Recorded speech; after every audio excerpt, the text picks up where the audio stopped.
नमस्कार प्यारे विद्यार्थियों, मैं रचना सैनी, व्याख्याता भौतिक विज्ञान, राजकीय उच्च माध्यमिक विद्यालय दूडिया, उदयपुर वाटी, आपका स्वागत करती हूँ आपके अपने YouTube चैनल 7 स्टार फिजिक्स में। पिछले वीडियो में आपका भरपूर प्यार और सहयोग मिला, जो हमें और वीडियोस बनाने के लिए प्रेरित करता रहेगा।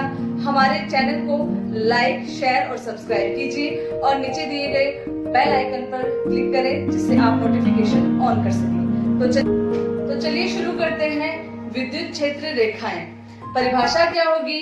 वह काल्पनिक वक्र जिस पर कोई भी एकांक धनात्मक परीक्षण आवेश गति करने के लिए बाध्य हो।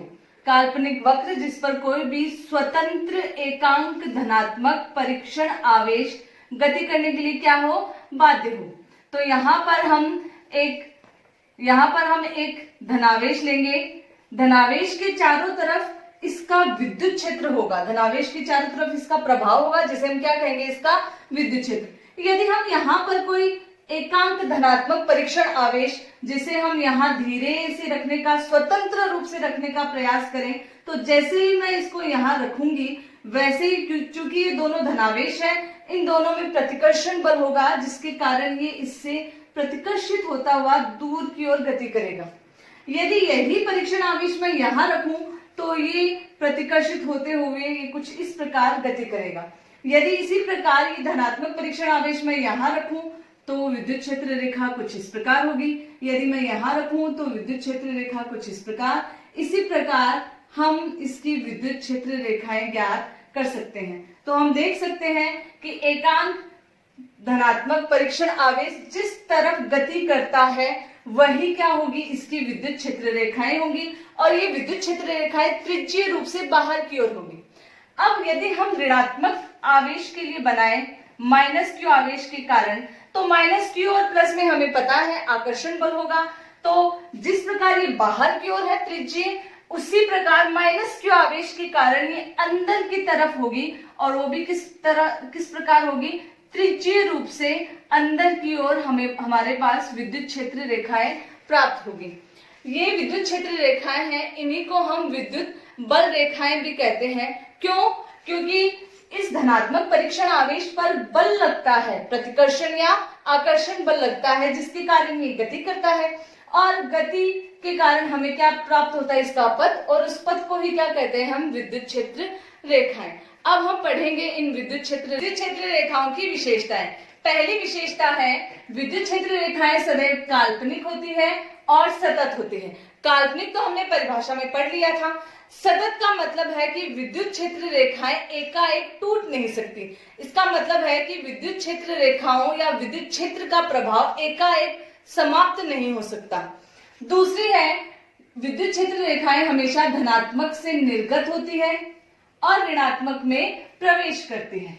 इसका मतलब है कि यदि मैं इस प्रकार तीर का निशान लगाऊं, तो इसका मतलब हम समझ सकते हैं कि यहाँ ये तीर की रेखा, तीर शुरू हो रहा है, तो यहाँ तो धनात्मक रहा होगा, और यहाँ इसके तीर की तरफ ऋणात्मक रहा होगा। यानी धनात्मक से शुरू होती है और ऋणात्मक पर समाप्त होती है।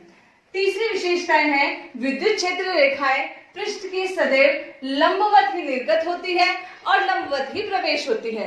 तो हम देख सकते हैं, माना ये एक पृष्ठ है, जो विद्युत क्षेत्र रेखाएं होंगी वो इसके लंबवत ही तो प्रवेश करेगी और इससे लंबवत ही निर्गत होगी। ऐसा नहीं हो सकता कि इसे कुछ न्यून कोण बनाते हुए या 90 डिग्री से कोई अलग कोण बनाते हुए निर्गत हो, या अलग कोण बनाते हुए प्रवेश करे।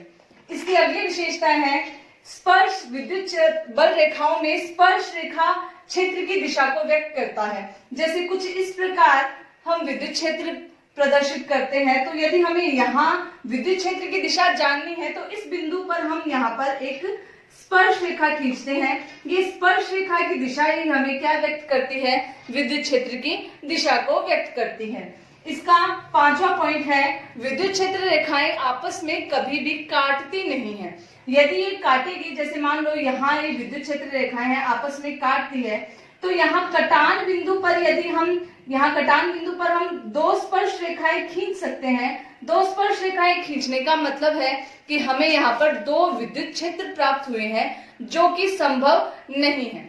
इसका छठा पॉइंट है, कि जहां मान लिया हमने यहां से एक विद्युत क्षेत्र रेखाएं कुछ खींची है, विद्युत क्षेत्र रेखाएं जहां अधिक सघन है वहां उसकी प्रबलता अधिक होती है, जहां एक कम सघन है वहां उसकी प्रबलता कम होती है। मैं यहाँ पर ये अल्पांश लूं x, यहाँ मैं अल्पांश लूं y और यहाँ मैं अल्पांश लूं z।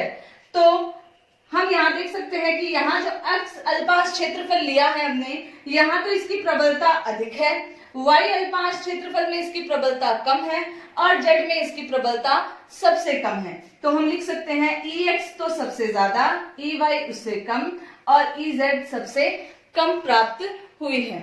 अब हम देखते हैं, ये तो थी इसकी कुछ विशेषताएं। अब हम देखते हैं विद्युत क्षेत्र रेखाएं खींचना। सबसे पहले हम देखते हैं सजातीय आवेश के लिए विद्युत क्षेत्र रेखाएं। सजातीय यानी या तो हम धनावेश धनावेश ले सकते हैं या हम ऋणावेश ऋणावेश ले सकते हैं। धनावेश और धनावेश हम देखते हैं, चूंकि धनावेश और धनावेश में प्रतिकर्षण होता है तो हम यहाँ इन क्षेत्र रेखाओं में देख सकते हैं स्पष्ट रूप से कि यहाँ से क्षेत्र रेखाएं प्रतिकर्षित होती हुई निकल रही हैं। साथ ही साथ धनावेश से निर्गत होती है और इस धनावेश से भी निर्गत है। यहाँ ये बिंदु है N, इस N को हम बोलते हैं उदासीन बिंदु। कौन सा बिंदु बोलेंगे हम? उदासीन बिंदु। उदासीन बिंदु वो होता है जहां पर विद्युत क्षेत्र रेखाएं नहीं होती। या हम बोल सकते हैं यदि हम यहाँ पर कोई भी आवेश रखें तो इन दोनों आवेशों के कारण समान परिमाण में समान और दिशा में विपरीत बल लगने के कारण इस पर कोई भी बल कार्य नहीं करेगा। इस बिंदु को हम बोलते हैं उदासीन बिंदु। आठवां हम देखते हैं विजातीय आवेश के लिए। विजातीय आवेश धनावेश और ऋणावेश। स्पष्ट रूप से हम देख सकते हैं धनावेश से बल रेखाएं निर्गत है, ऋणावेश में बल रेखाएं प्रवेशित हैं। चूंकि धनावेश से निर्गत होते हुए ऋणावेश में प्रवेश करती है तो ये थोड़ी सी बंकित हो जाती है, तो यहाँ धनावेश से निर्गत होते हुए ऋणावेश में प्रवेश करती हुई हमें बल रेखाएं प्राप्त होती हैं। अब समरूप एक समान विद्युत क्षेत्र। आगे जब भी हम कुछ एक न्यूमेरिकल या कुछ आगे हम डेरिवेशन करेंगे तो हमें समरूप विद्युत क्षेत्र की आवश्यकता होगी। समरूप विद्युत क्षेत्र से मतलब क्या है? समरूप यानी एक समान। विद्युत क्षेत्र एक सदिश राशि होती है, तो सदिश राशि की दिशा और इसका परिमाण दोनों जब समान हो, साथ ही साथ इन दोनों तीरों के बीच की जो दूरी भी समान हो, तब ये विद्युत क्षेत्र कौन सा विद्युत क्षेत्र कहलाता है? समरूप विद्युत क्षेत्र। तो हम यहाँ देख सकते हैं ये हमने 4 तीर बना रखे हैं जो हमें विद्युत क्षेत्र की दिशा को व्यक्त कर रहे हैं। इन चारों तीरों की दिशा समान है और इन तीरों का परिमाण भी समान है, साथ ही साथ इनके बीच की दूरी भी हमें समान प्राप्त हो रही है। यदि मैं यहाँ एक और बल रेखा खींच दूं तो अब ये समरूप विद्युत क्षेत्र नहीं रह जाता है, क्योंकि यहाँ तो इनकी दूरी समान है परंतु यहाँ ये थोड़ा अधिक सघन हो गया है। सघन अभी हमने पढ़ा था जहां विद्युत क्षेत्र की प्रबलता अधिक होती है, तो यहाँ हमें ये सघन विद्युत क्षेत्र प्राप्त हुआ। इसलिए बिना इस ब्लू लाइन के हमारे पास ये समरूप विद्युत क्षेत्र हमें प्राप्त होता है। इसका हम और भी एग्जाम्पल ले सकते हैं, जैसे हम कुछ इस प्रकार एग्जाम्पल लें इसका, तो यहाँ पर हम देखेंगे इन दोनों के बीच की दूरी यहाँ और यहाँ समान है, यहाँ दूरी और यहाँ दूरी समान है। दूरी तो समान है। अब हम देखते हैं दिशा के बारे में। यहाँ पर स्पर्श रेखा, स्पर्श रेखा किसको व्यक्त करता है? विद्युत क्षेत्र की दिशा को। यहाँ स्पर्श रेखा खींचेंगे तो विद्युत क्षेत्र की दिशा कुछ इस प्रकार मिलेगी। यहाँ जब हम स्पर्श रेखा खींचेंगे तो विद्युत क्षेत्र की रेखा दूसरी तरफ मिलेगी। विद्युत क्षेत्र की दिशा यहाँ समान नहीं है, इसलिए विद्युत क्षेत्र की दिशा समान न होने के कारण ये समरूप विद्युत क्षेत्र नहीं है। चूंकि यहाँ पर विद्युत क्षेत्र का परिमाण समान है, दिशा समान नहीं है। यहाँ हम अगर एक और विद्युत बल रेखा खींच दें तो यहाँ दिशा समान है और परिमाण समान नहीं है। तो ये थी विद्युत। तो चलिए शुरू करते हैं इस पार्ट का बहुत ही इंपॉर्टेंट टॉपिक, विद्युत द्विध्रुव यानी इलेक्ट्रिक डायपोल। इलेक्ट्रिक डायपोल की परिभाषा में चलते हैं। सबसे पहले परिभाषा है परिमाण में समान और प्रकृति में विपरीत। परिमाण में तो होना चाहिए समान और प्रकृति होनी चाहिए इनकी विपरीत, और इनके बीच की जो दूरी है, दो आवेश लेंगे हम, इनके बीच की जो दूरी होनी चाहिए वो बहुत ही अल्प होनी चाहिए। तो हम यहाँ दो आवेश लें, यहाँ मैं एक आवेश लूं Q और यहाँ मैं दूसरा आवेश लूं Q। परिमाण में समान है पर हमें प्रकृति कैसी लेनी है, इनकी विपरीत लेनी है। तो मैं यहाँ एक को तो लिख दूंगी -Q और ये हो गया +Q, और इनके बीच की दूरी बहुत ही अल्प होनी चाहिए। मैं मान लेती हूँ इनके बीच की दूरी मैं 2a लिख देती हूँ। 2a ही क्यों लिखा, क्योंकि आगे हम कुछ डेरिवेशन करेंगे उसमें 2a दूरी हमारे लिए सही इजी हो जाएगी। अब यहाँ पर ये हमारे पास एक युगल आता है, इस युगल को हम कहते हैं विद्युत द्विध्रुव। विद्युत द्विध्रुव में यहाँ बीचों बीच होता है, इसे हम बोलते हैं इसका केंद्र, इसे हम बोलेंगे इसका केंद्र। दोनों आवेशों को मिलाने वाली जो अक्ष है, इस अक्ष को बोलेंगे हम द्विध्रुव की अक्ष। और दोनों आवेशों के केंद्र से गुजरने वाली और अक्ष के लंबवत एक काल्पनिक एक और अक्ष होती है, इसे हम कहेंगे द्विध्रुव की निरक्ष। तो द्विध्रुव क्या होगा, परिमाण में समान, प्रकृति में विपरीत, बहुत ही अल्प दूरी पर रखे दो आवेश जिनका युग्म, जिसे हम कहते हैं विद्युत द्विध्रुव। अब विद्युत द्विध्रुव तो हमने पढ़ा, पर इसकी एक भौतिक राशि, इसकी भौतिक राशि है द्विध्रुव आघूर्ण। द्विध्रुव आघूर्ण विद्युत द्विध्रुव से संबंधित है। द्विध्रुव आघूर्ण को हम P से व्यक्त करते हैं। किससे व्यक्त करेंगे हम, P से। तो द्विध्रुव आघूर्ण किसे कहते हैं, ध्यान दीजिए, यदि हमें पूछे कि द्विध्रुव आघूर्ण या विद्युत द्विध्रुव का नेट आवेश कितना है, तो नेट आवेश है इसका 0। तो पहले हम चलते हैं इसकी परिभाषा में। द्विध्रुव आघूर्ण होता है विद्युत द्विध्रुव के आवेश का परिमाण यानी Q।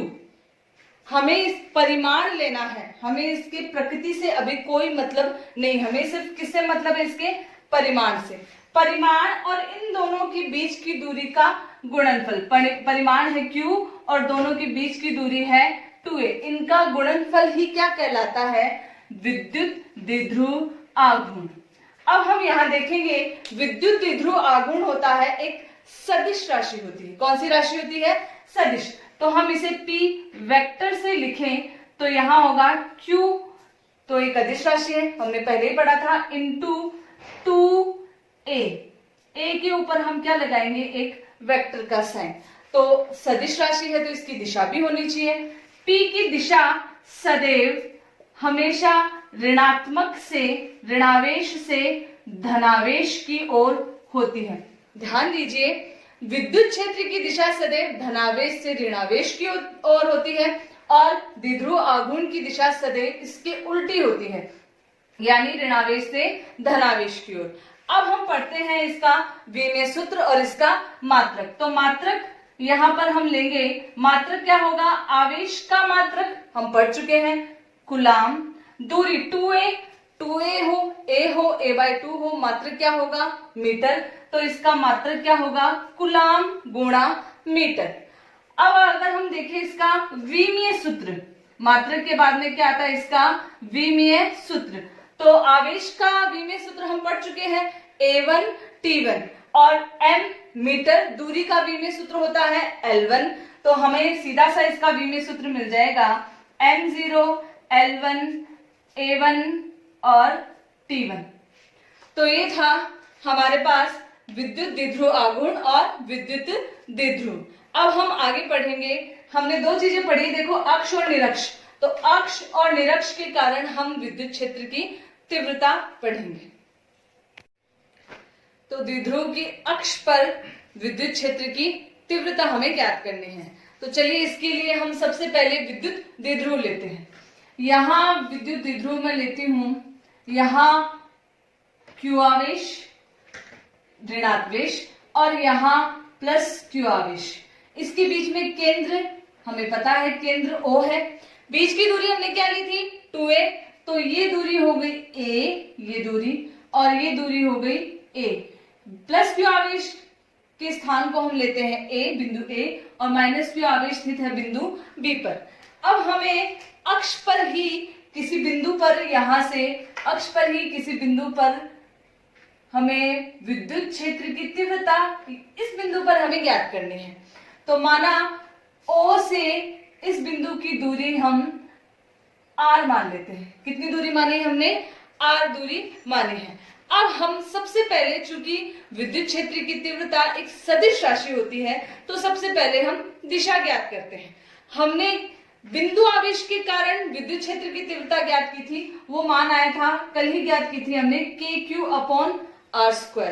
तो हम देखते हैं प्लस क्यू आवेश के कारण और माइनस क्यू आवेश के कारण, प्लस क्यू आवेश के कारण विद्युत क्षेत्र की जो तीव्रता की दिशा होगी वो इससे बाहर की ओर यानी इस तरफ होगी, और माइनस क्यू आवेश के कारण विद्युत क्षेत्र की तीव्रता इसके अंदर की ओर होगी। तो हम यहाँ देखते हैं प्लस क्यू आवेश, यहाँ बिंदु अगर हम C मान ले तो प्लस क्यू आवेश इस बिंदु C के ज्यादा पास है और माइनस क्यू आवेश इससे थोड़ा सा दूर है। और यहाँ सूत्र में हम देखते हैं कि दूरी का क्या लगता है? भाग लगता है। दूरी का भाग लगेगा तो जितनी ज्यादा दूरी होगी E का मान क्या होगा? उतना ही कम होगा। तो B दूरी C से थोड़ी ज्यादा है और इसके कारण विद्युत क्षेत्र की जो तीव्रता है B के कारण माइनस का साइन है, तो क्या होगा? थोड़ा सा अंदर की ओर होगा। तो ये दूरी ज्यादा है तो इसका मान क्या होगा? कुछ कम होगा। और प्लस क्यू आवेश है, ये दूरी थोड़ी कम है तो इसका मान थोड़ा ज्यादा होगा। तो बिंदु A के कारण विद्युत क्षेत्र की तीव्रता में मान लेती हूँ E1, बिंदु B के कारण विद्युत क्षेत्र की तीव्रता में मान लेती हूँ E2।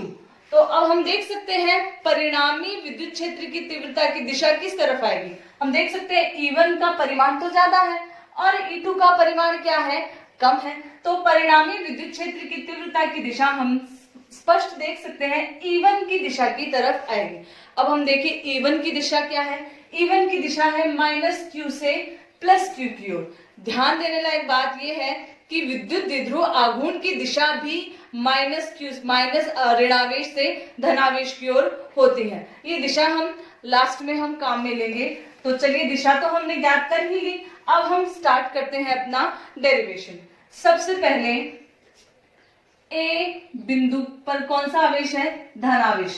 प्लस क्यू आवेश के कारण विद्युत क्षेत्र की तीव्रता को हम क्या लिखते हैं? E1। E1 का फॉर्मूला हमने अभी भी पढ़ा था, KQ/r²। तो यहां हम देखें K, Q की जगह प्लस Q। अब दूरी A और C के बीच की दूरी हमें ज्ञात करनी है। तो चलिए देखते हैं दूरी हम कैसे ज्ञात करेंगे। यहां से O से R के बीच की दूरी हमें दे रखी है R, O से C के बीच की दूरी हमें क्या दे रखी है? R, और A से C के बीच की दूरी हमें ज्ञात करनी है। O और A के बीच की दूरी क्या है? A। तो A और C के बीच की दूरी क्या हो जाएगी? इस पूरी दूरी में से अगर हम O और A की दूरी घटा दें तो हमें किस किस की दूरी मिल जाएगी? A और C के बीच की। यानी ये दूरी क्या होगी?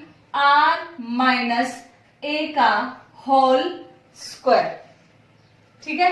अब हमें क्या ज्ञात करना है? माइनस क्यू आवेश के कारण विद्युत क्षेत्र की तीव्रता, यानी इसको हम कहेंगे E2। तो माइनस क्यू आवेश के कारण विद्युत क्षेत्र की तीव्रता वही KQ/r²। तो K यहां माइनस क्यू आवेश है, बिंदु B पर कौन सा आवेश है? माइनस क्यू आवेश है, तो माइनस क्यू। दूरी हमें ज्ञात करनी है B और C के बीच की दूरी। हमें पता है ये पूरी दूरी कितनी है? R, और ये दूरी कितनी है? A। तो कुल दूरी कितनी हो जाएगी? R प्लस A, यानी कुल दूरी हो जाएगी R प्लस A का होल स्क्वायर। अब तक हमने वैसे तो बिंदु आवेशों के कारण विद्युत क्षेत्र की तीव्रता ही ज्ञात की है, पर अब हमारे पास कितने बिंदु आवेश हैं? 2 बिंदु आवेश हैं। तो अब हमें करना क्या है? हमने दोनों बिंदु आवेशों के कारण बिंदु C पर विद्युत क्षेत्र की तीव्रता ज्ञात कर ली।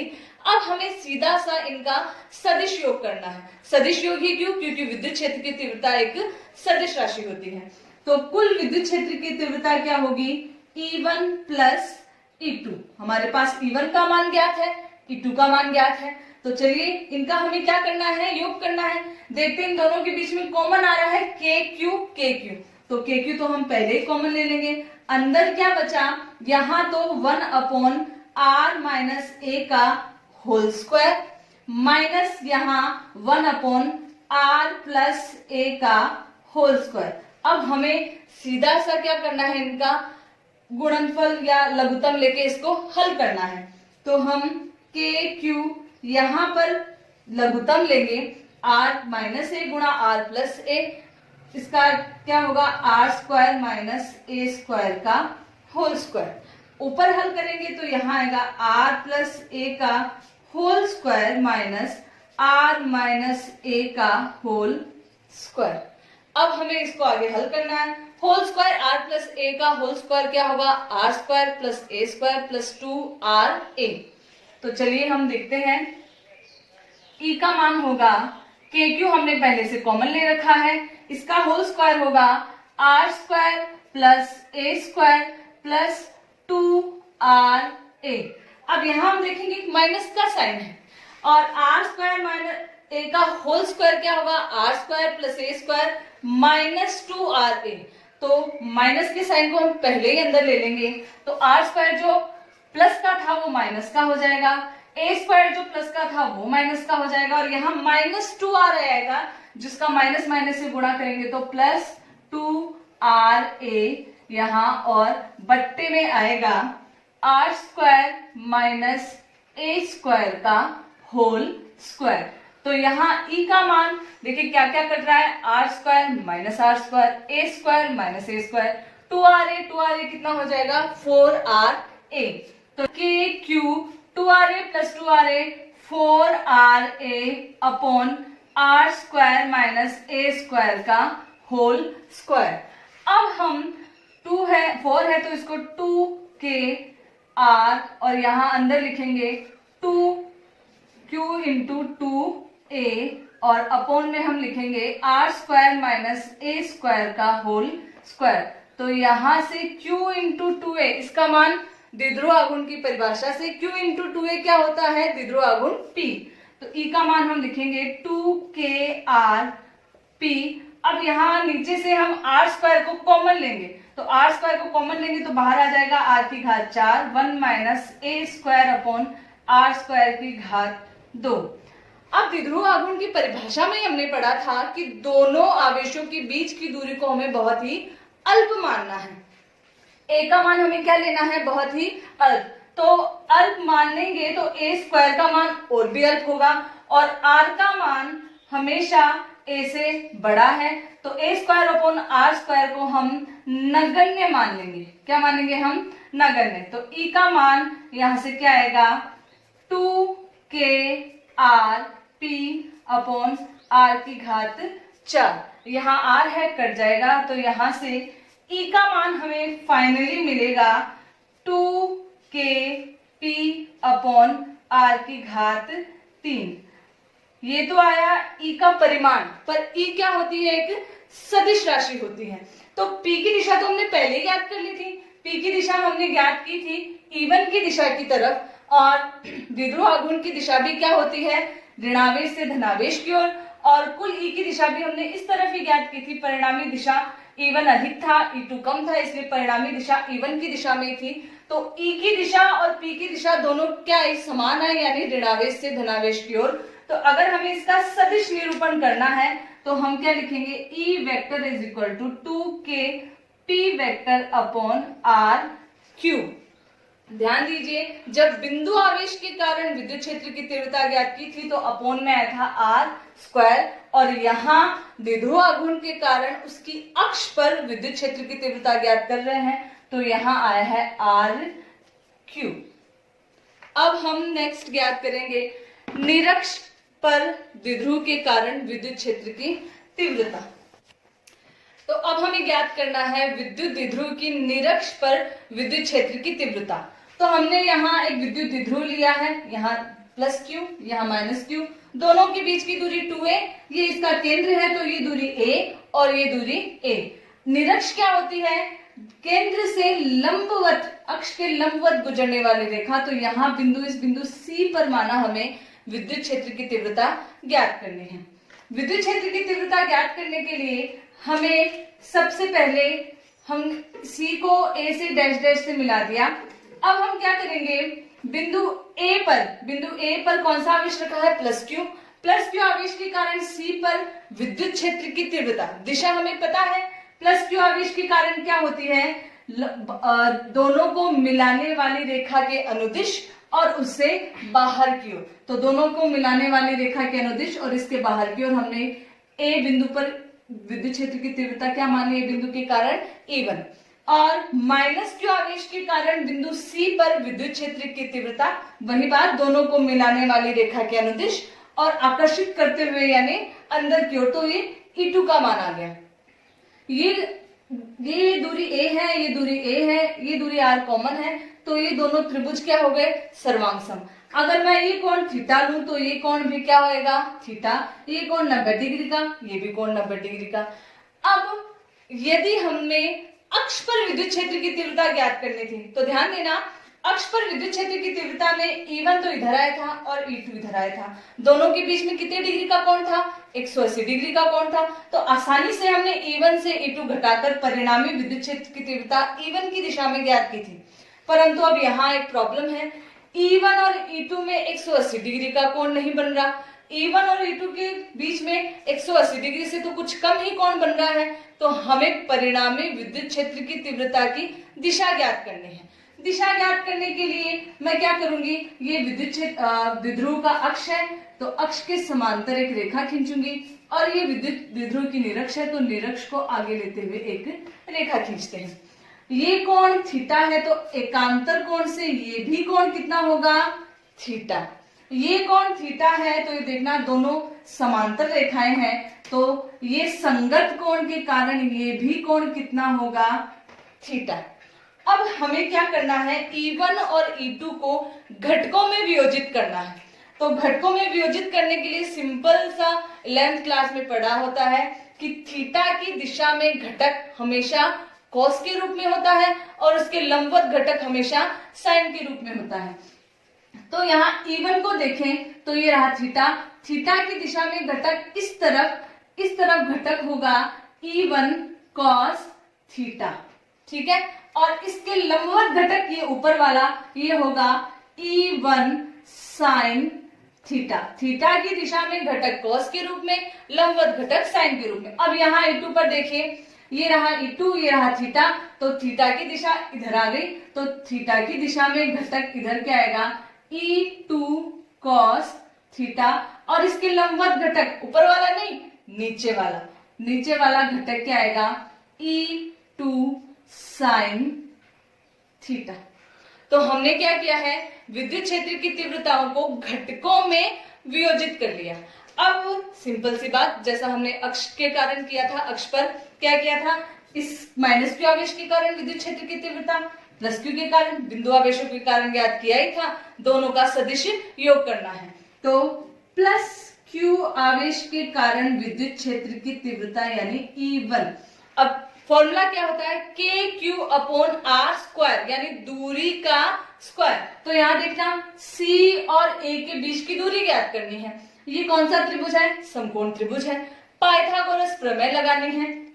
आधार A है और लंब R है, तो कर्ण का मान हो जाएगा √R² प्लस A²।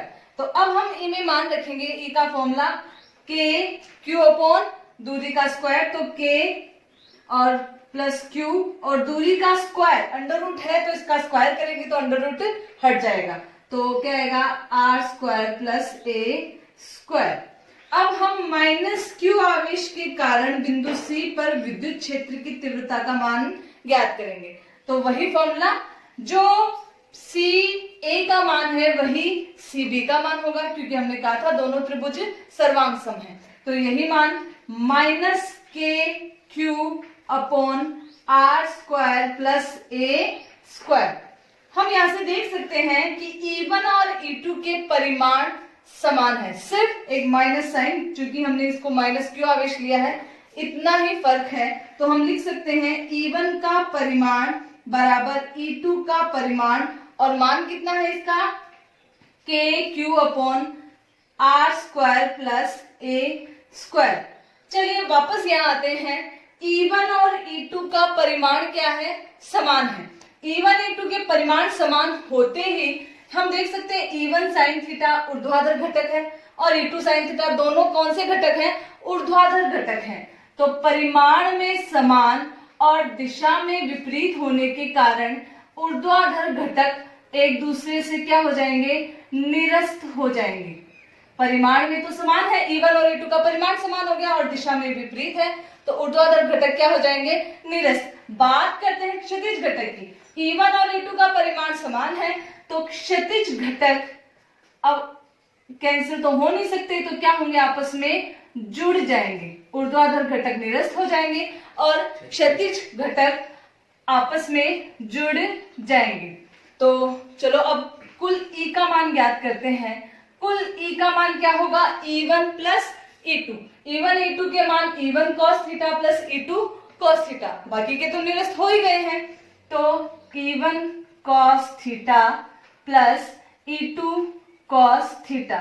E1 और E2 के मान क्या है, समान है, तो हम लिख सकते हैं 2E1 cos थीटा। यहां से हम E1 E2 का मान रख देंगे k q upon R square plus A square into cos theta. अब यहां से किसी भी एक त्रिभुज से हमें कॉस थीटा का मान ज्ञात करना है।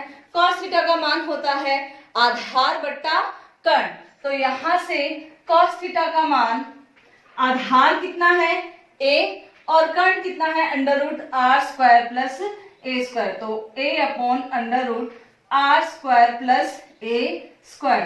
तो यहां से E का मान आएगा k q upon R square plus A square into a upon under root R square plus A square. यहां से R square plus A square की यहाँ घात है 1, यहाँ घात है आधी, तो दोनों मिलकर घात कितनी हो जाएगी, 3/2। तो E का मान होगा k और यहाँ ये 2 आएगा, तो k 2k into 2a upon इन दोनों की घात मिलाकर 1 और आधा कितना होता है, 1.5 को हम बोलते हैं 3/2। तो यहां से q इंटू 2a द्विध्रुव आघूर्ण, तो हम लिख सकते हैं E is equal to k p upon R square plus A square की घात 3/2।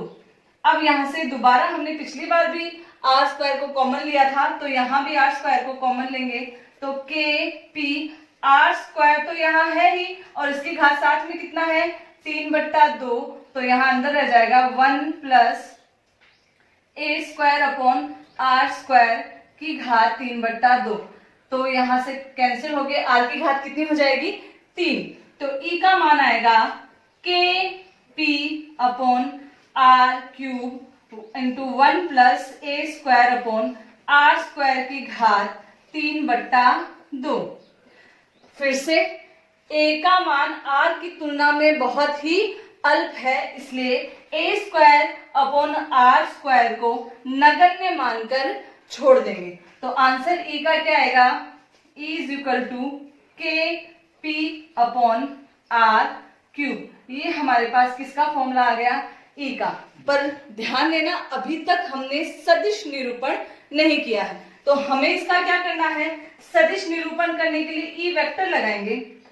तो चलो वापस से डायग्राम में आते हैं। डायग्राम में हमने E की परिणामी दिशा क्या निकाली है, ऊर्ध्वाधर घटक तो कैंसिल हो गए, परिणामी दिशा है E की इस तरफ है, इसी तरफ तो आई है देखो, तो P की दिशा तो होती है ऋणावेश से धनावेश की ओर, और यहाँ पर हमारे पास E की दिशा क्या आई है, धनावेश से ऋणावेश की ओर।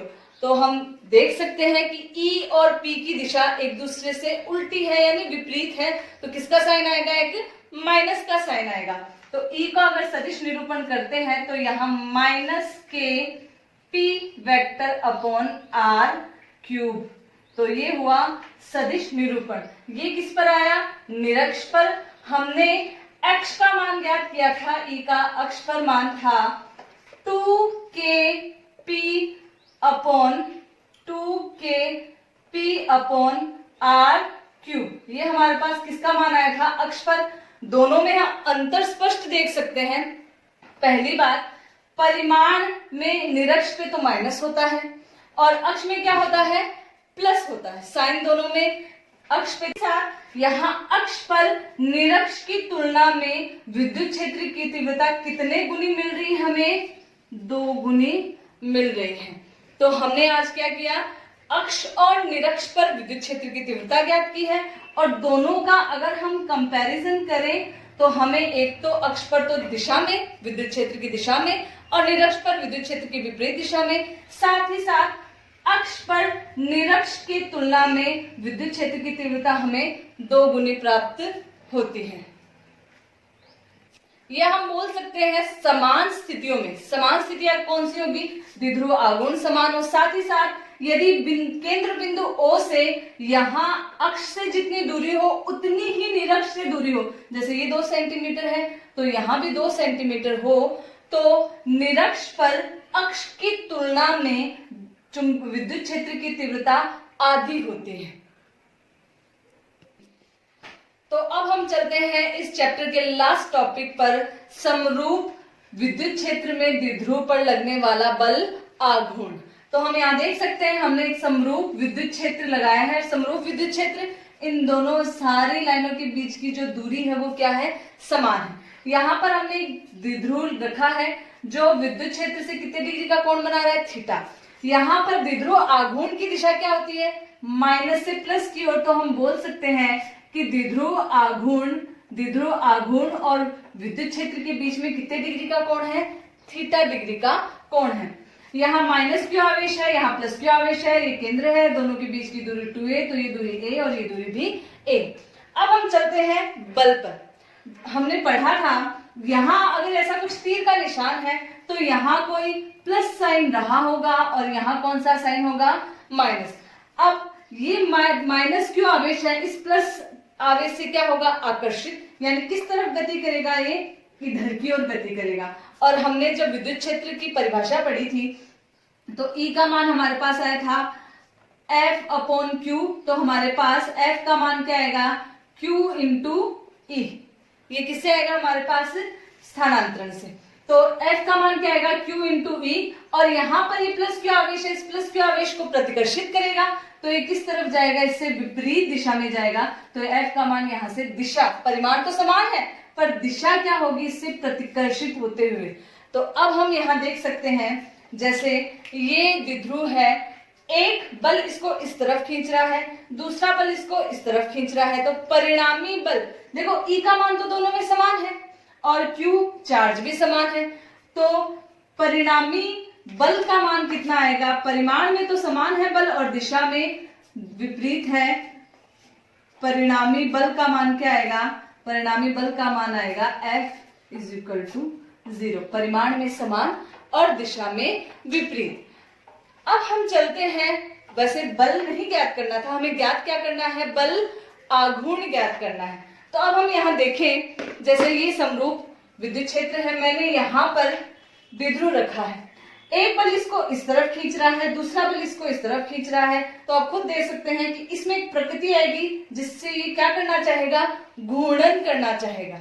जब कोई भी वस्तु घूर्णन करती है तब हम बल नहीं ज्ञात करते, हम क्या ज्ञात करते हैं? बल आघूर्ण। बल आघूर्ण को हम किससे व्यक्त करते हैं? टो से। किससे व्यक्त करते हैं हम? टो से। बल आघूर्ण का फॉर्मूला क्या होता है? बल का परिमाण, ये दोनों बल समान है ना, F = QE, F = QE, तो बल का परिमाण गुणा दोनों बलों के बीच की लंबवत दूरी, गुणा क्या होगा? दोनों बलों के बीच की लंबवत दूरी। तो अब हमें ज्ञात क्या करना है? हमें ज्ञात करनी है इन दोनों बलों के बीच की लंबवत दूरी। साथ ही साथ हम यहाँ पर यह भी एनालाइज कर सकते हैं कि इस माइनस क्यू आवेश पर बल इस तरफ और इस प्लस क्यू आवेश पर बल E की दिशा में। तो हम ये निष्कर्ष निकाल सकते हैं कि ऋणावेश पर जो बल लगता है वो तो विद्युत क्षेत्र की विपरीत दिशा में, और धनावेश पर जो बल लगता है वो विद्युत क्षेत्र की दिशा में लगता है। वापस आते हैं, यहाँ टो का मान हमें ज्ञात करना है, बल का परिमाण। बल का परिमाण दोनों का समान है, QE, तो बल का परिमाण क्या होगा? Q into E।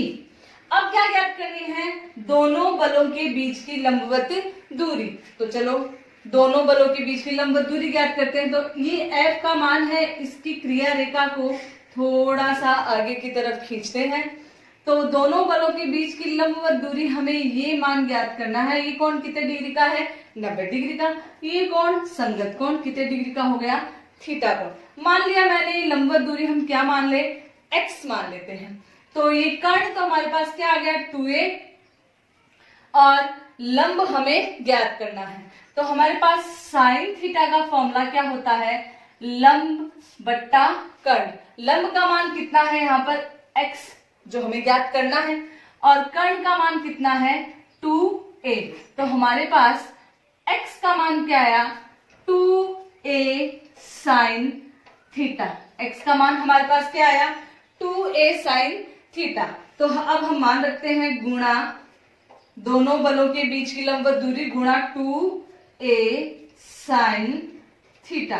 तो अब हम यहां से तो का मान हमारे पास क्या आ जाएगा q इंटू 2a, तो हम एक तरफ लिख लेंगे और e साइन थीटा अलग लिख लेते हैं। q इंटू 2a पता है क्या होता है, द्विध्रुव आघूर्ण, यानी टो का मान क्या आएगा p e साइन थीटा। क्या है टो का मान हमारे पास p e sine theta. Tau बल आघूर्ण कौन सी राशि है, सदिश राशि। e विद्युत क्षेत्र की तीव्रता सदिश राशि, p द्विध्रुव आघूर्ण सदिश राशि, और यहाँ पर है साइन थीटा। 11th क्लास में हमने पढ़ा था डॉट प्रोडक्ट और क्रॉस प्रोडक्ट। जब दो सदिशों का ऐसा गुणनफल कि हमें परिणामी भी एक सदिश ही प्राप्त हो, वो गुणनफल कौन सा गुणनफल कहलाता है, सदिश गुणनफल। तो हमारे पास टो का मान आएगा p vector cross e vector. तो हमारे पास टो ये तो है सदिश रूप में, और ये हम न्यूमेरिक। अब हम देखेंगे भिन्न भिन्न स्थितियों थीटा की भिन्न भिन्न स्थितियों पर बल आघूर्ण। तो सबसे पहले हम लेते हैं थीटा बराबर 0 डिग्री। तो चलिए यहां देखते हैं थीटा बराबर 0 डिग्री। ये थीटा बराबर 0 डिग्री, तो ये हमारे पास बल द्विध्रुव है। थीटा बराबर 0 डिग्री का मतलब है ये जो द्विध्रुव है कुछ इस प्रकार है, यानी प्लस क्यू इधर है माइनस क्यू इधर है। तो प्लस क्यू आवेश इधर होने के कारण इस पर बल किस दिशा में लग रहा है, अभी भी इसी दिशा में लग रहा है। माइनस क्यू आवेश होने के कारण इस पर बल किस दिशा में लग रहा है, इस दिशा में लग रहा है। परिणामी बल तो पहले ही 0 था, पर अब लंबवत दूरी भी 0 है, और थीटा 0 साइन 0 का मान भी क्या होता है 0 होता है। तो यहाँ पर ये दोनों परिमाण में समान दिशा में विपरीत होने के कारण कुल बल आघूर्ण का मान भी कितना आएगा 0 आएगा। अगर हम इसको थोड़ा सा विस्थापित करके छोड़ दें तो ये वापस अपनी इसी स्थिति में आने का प्रयास करेगा, जिसके कारण थीटा बराबर 0 की स्थिति को हम संतुलन कहते हैं। संतुलन भी कैसा, स्थायी संतुलन। तो हमें पता है साइन 0 डिग्री का मान कितना होता है 0, जिसके कारण टो का मान वैसे भी क्या आ जाना है, अभी अभी 0 आ ही गया था। और इस कंडीशन को हम क्या कहते हैं, स्थायी संतुलन की स्थिति। स्थायी संतुलन क्यों, क्योंकि थोड़ा सा विस्थापित कर दे अपन तो वापस अपनी उसी स्थिति में आने का प्रयास करती है। दूसरी कंडीशन थीटा बराबर 180 डिग्री। हमें पता है साइन 180 डिग्री का मान भी क्या होता है 0, पर टो का मान तो अभी भी कितना आएगा 0 ही आएगा। पर देखते हैं ये स्थिति, दोनों स्थितियां एक दूसरे से भिन्न किस प्रकार है। पहले तो हमने यहाँ प्लस क्यू आवेश है, यहाँ माइनस क्यू।